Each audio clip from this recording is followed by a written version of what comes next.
let's play a game. Let's play a lightning round game. I'm going to be the bad guy, which I'm sure half the room would agree with anyway. And I want to get away with as much bad things as possible, ideally to enrich myself and advance my interest, even if that means putting my interests ahead of the American people. So, Mrs. Hobart Flynn. Oh, and by the way, I have enlisted all of you as my co-conspirators. So you're going to help me legally get away with all of this. So, Mrs. Hobart Flynn, I want to run. If I want to run a campaign that is entirely funded by corporate political action committees, is there anything that legally prevents me from doing that? No.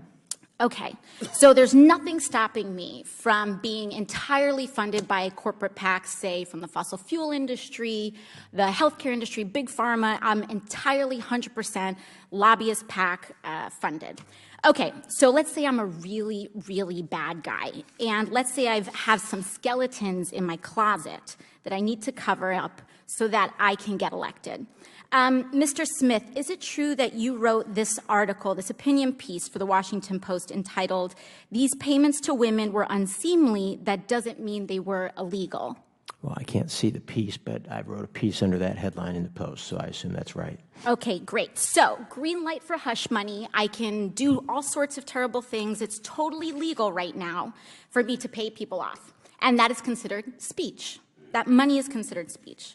So I use my special interest dark money funded campaign to pay off folks that I need to pay off and get elected. So now I'm elected, now I'm in. I've got the power to draft, lobby, and shape the laws that govern the United States of America. Fabulous. Now, is there any hard limit that I have, perhaps Mrs. Hobart Flynn, is there any hard limit that I have in terms of what legislation I'm allowed to touch? Are there any limits on the laws that I can write or influence, especially if I'm based on the special interest funds that I accepted to finance my campaign and get me elected in the first place? There's no limit. So there's none. So I can be totally funded by oil and gas. I can be totally funded by Big Pharma, come in, write Big Pharma laws, and there's no limits to that whatsoever. That's right. Okay, so awesome. Now, Mr. Mirabani, the last thing I want to do is get rich with as little work possible. That's really what I'm trying to do as the bad guy, right? So is there anything preventing me from holding stocks, say, in an oil or gas company, and then writing laws to deregulate that industry and cause, that could potentially cause the stock value to soar and accrue a lot of money in that time? You could do that. So I could do that. I could do that now with the way our current laws are set up.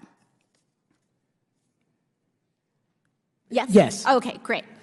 Okay, so my last question is, or one of my last questions, I guess I'd say, is it possible that any elements of this story apply to our current government and our current public servants right now?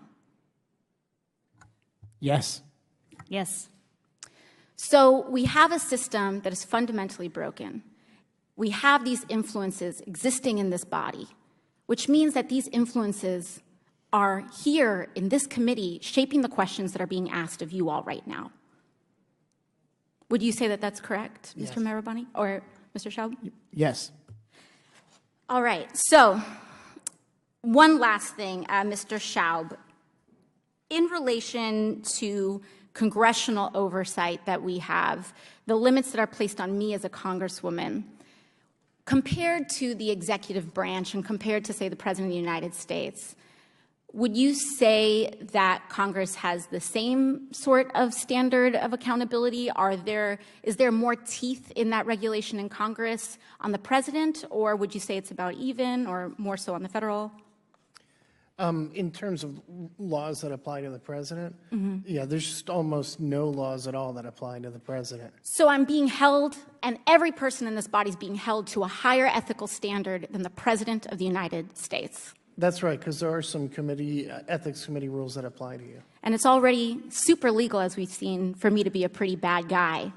So It's even easier for the President of the United States to be one, I would assume. That's right. Thank you very much. And in case you might be thinking that Alexandria Ocasio-Cortez was referring to some theoretical scenario, she's not. In terms of congressional representatives who accept corporate PAC money, the problem is massively pervasive. There are lawmakers who, in 2018, accepted more than 87% of their funding from PACs. And in terms of raw dollars, we have the House Minority Leader, Kevin McCarthy, leading the PAC, no pun intended, who took in nearly $3.5 million in PAC money in just the last cycle. And to be fair, it happens on both sides of the aisle. But when our representatives are taking in almost their entire haul from PACs or corporations, then who are they more beholden to? The people who elected them, or the corporations that bankrolled their campaigns? In terms of using campaign funds for hush money payouts, few politicians come to mind, like Texas Republican Blake Farenthold, who used federal funds to pay $84,000 to settle a sexual harassment claim, or, you know, the President of the United States, who used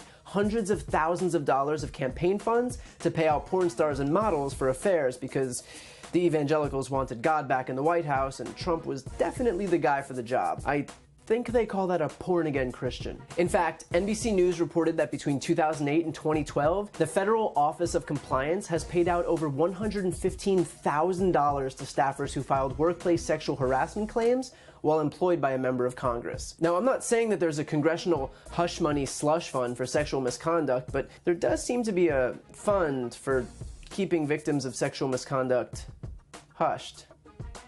With regard to holding stocks in the industries which these officials are supposedly there to regulate or have privileged information in, look no further than the White House. Trump's Commerce Secretary Wilbur Ross is under investigation right now for short-selling stock with a Kremlin-linked shipping company, at the same time that the Trump administration, of which he's a part, was negotiating trade deals with Russia. He also may have held stock with Chinese auto firms while negotiating America's position on auto imports in China. Ross's short sales in October 2017 netted him between $100,000 and $250,000, according to financial disclosure forms, which is good because now he'll have toilet paper for the next few weeks. And finally, in America in 2019, for the president to personally profit from his time in office would be impossible, right? Tonight, new reporting that Saudi Arabia used U.S. military veterans to pump money into a Trump hotel.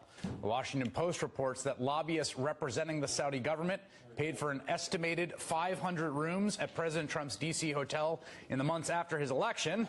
The total bill for those trips, more than $270,000. According to the Post, the lobbyists rented the rooms ostensibly as part of a pressure campaign to overturn legislation opposed by the Saudi government.